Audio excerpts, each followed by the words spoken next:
Men's tennis time on Cards TV with Rexa Karma. I'm Sean Moth. Thank you for watching. And the Cards start the week with a road trip, and we'll go back a little ways, in fact, into Big 12 territory. And you figure you go to some nice warm weather.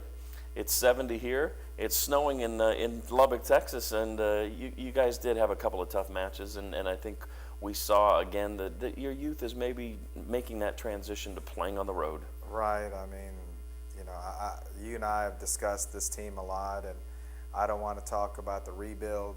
I don't want to, but our youth really showed up there. I mean, you know, they didn't roll out the welcome mat to us, and I just think that there's a lot of lessons to be learned from that, and I think it could really help us down the road. But Albert had a great weekend, and he continues to be playing great right now. So the Cards lose to Texas Tech and then against Oklahoma in that same neutral site. It's time to get outdoors now, as long as Mother Nature allows, and did it ever allow on Saturday. A beautiful day, and a team that the Cards have seen a number of times before. It seems like you might as well just decide who's going to play the clinching match, because it's always going to be 4-3. And this time it's kind of a unique 4-3, as you were telling me. Albert Wagner goes down 6-2 in the first set. He's down 2-0 in the second set. He battles back to, I think, a 7-5 win, and it's virtually everything else is done as he's getting ready to play the third set. I mean, his match was so long, Sean, and the quality of points were fantastic. I mean, it was definitely the best match of the whole, you know, of the dual match. I know Andrew Carter's match was probably the second best, and I tell you what, you're 0-0, and both the teams and all the fans are right there on top of you, and for him to come through like that in an hour and 5-minute third set was amazing.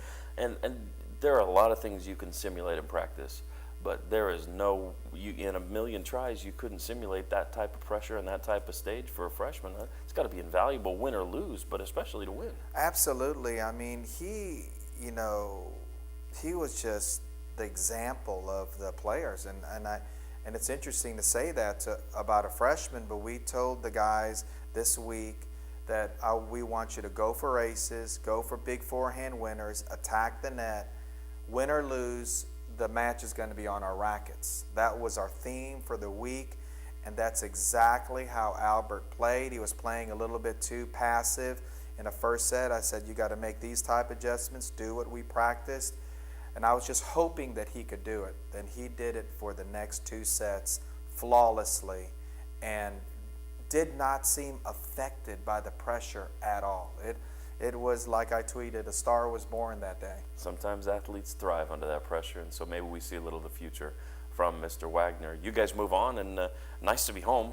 You know, the travel can wear on you a little bit for spring break, and now students are back in school. You guys have a couple of matches, testing kind of the stamina over the course of the day and the depth of the squad. It'll be Murray State at noon on Wednesday, Morehead State at 5 o'clock at Bass Rudd, and you get an opportunity in this beautiful weather to take advantage. Absolutely. It's nice to be outside, especially if the Big East is in Tampa. There's no indoor courts there. It's going to be outdoors no matter what. So anytime we can go outdoors is a blessing, and we're excited. We're at this point now, Sean, we just want to compete. I mean, practices are very valuable. They're profitable. But we're at the end of the season, and we want to play, and I want to see some of these new faces play tomorrow. In terms of the style of tennis and just in general, other than the elements being involved, what's the biggest transition going from indoor to outdoor tennis? Well, obviously the sun is in the eyes of usually one player, so he's tossing the ball right into the sun.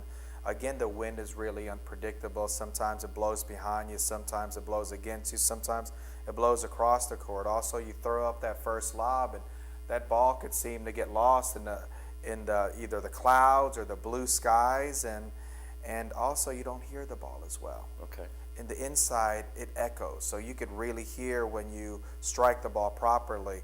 On the outside, you can't hear it that well. So it makes it a little bit more difficult outdoors, but the national championships are played outdoors, so we got to get ready for them. Sure. Give you an opportunity to be home. Welcome back. Look forward to it. Good to be back, Sean. We appreciate you for joining us. We hope you come out to Bass Rudd Tennis Center, Murray State, Morehead State.